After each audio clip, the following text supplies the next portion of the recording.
We did have goosebumps inside the MCG last night many times. It really was the perfect farewell for Shane Warne. I was sitting in that MCG and just looking around. I mean, if you've been inside there, you know how big that stadium was. And to see more than 50,000 people in there to pay tribute and be there for what was quite a special night to farewell Shane Warne, you really did get a sense of the magnitude of his loss for everyone here in Australia. I was talking to people as they were coming out, and some of them were fans. They'd been here watching when Shane Warne got his 700th Test wicket. But some of them, Melbourne being Melbourne, it's like New Zealand. A lot of people in some way knew Shane Warne, whether they went to high school at the same time as him. Some of their children went to the same school as Shane Warne's children. Some of them knew his parents. So it really was quite an emotional night for everyone that was here. You could really see just how far and wide Shane Warne reached people and got to know so many superstars, so many sports stars,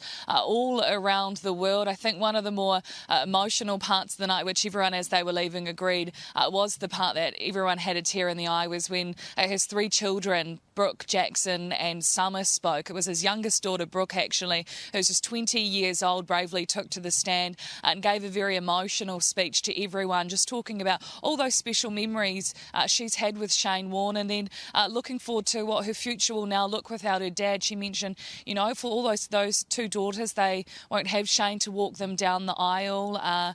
So it really was such a sad and emotional speech from his children. But then also seeing Elton John, he dedicated his song "Don't Let the Sun Go Down" to Shane Warne's kids as well. We heard from Kiwi singer John Stevens paid tribute with an INXS song. So it really had everything: moments that made you cry, moments that made you laugh, moments that were entertaining, and the ending certainly was as spectacular as they promised. Everyone put up their cell phone lights. It looked absolutely beautiful around the MCG, and they unveiled the ultimate honour for Shane Warne, naming the Southern Stand after him, with his three children standing above it as his name was unveiled on it. Amazing, because he has had such an influence globally in cricket, on the celebrity scene, but as you say, the most important influence on his family.